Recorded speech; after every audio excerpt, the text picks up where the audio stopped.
এইভাবে গাছকে মাঝে মাঝে প্রতিদিন শাওয়ারিং করালে পরে পোকামাকড় উপদ্রব থেকে শুরু করে সমস্ত কিছু রোগ প্রতিরোধ ক্ষমতা অনেকটা গাছে বেড়ে যায়। থ্রিপস, মাইট বা কোনো রকম রোগ বা পোকামাকড় আসে না গাছে।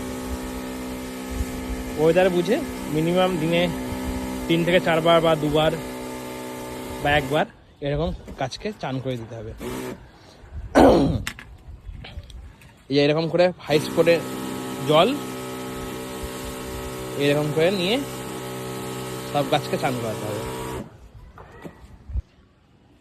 তাহলে আমাদের গাছের যে নোটগুলো থাকে সেই নোটগুলো বাট পয়েন্ট থেকে অ্যাক্টিভ হবে জল পড়লে পরে, এবং গাছের মধ্যে যে পাতার তলায় যে পোকাগুলো থাকে বা এটা সব থেকে কার্যকারী জিনিস জল স্প্রে। কারণ এর উপর কোনো কিছু গোলাপ গাছে হয়ই না, সারা বছর ধরে করতে হয় জল স্প্রেটা।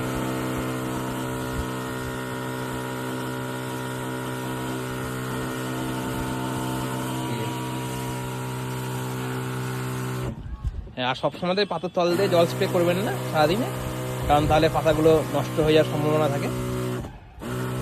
দিনে একবার পাতার তল থেকে জল স্প্রে করলেই হয়।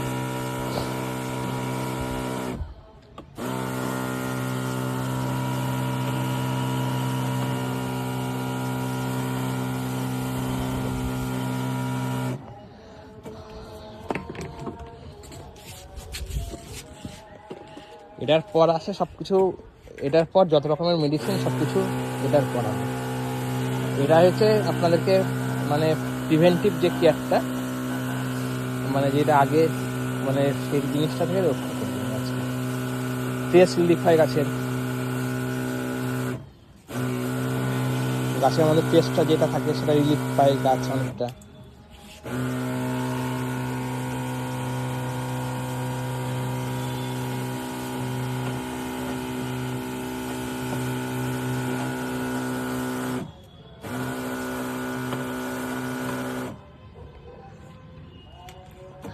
ধন্যবাদ। এইভাবে গাছে স্প্রে করবেন জল স্প্রে। এটা আপনার আর কিছু দেখানোর নাই থেকে বেশি, তো জাস্ট এটাই দেখানোর ছিল আপনাদেরকে। এই যে আমার সেদিনকে লাগানো নতুন গাছ, এরকম আমি জল স্প্রে করছি।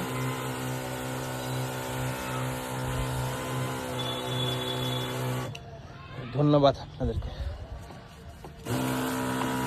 জল স্প্রেটা গরমকালে আরও করবেন যতবার সম্ভব। গরমকালে মিনিমাম 4 বার 5 বার, যেমন ওয়েদার খুব গরমে আরও বেশি করতে হয়। গরমকালে স্প্রেয়ার দিয়ে তখন আর হয় না, গরমকালে তখন পাইপ দিয়ে আমাদেরকে গাছকে টানতে হবে। সারাউন্ডিং এর টেম্পারেচারটা যতটা মানে কম রাখা যায় তত ভালো গাছের। আপনাদের সঙ্গে আবার দেখা হচ্ছে নতুন একটা ভিডিওতে নতুন টপিকের উপর।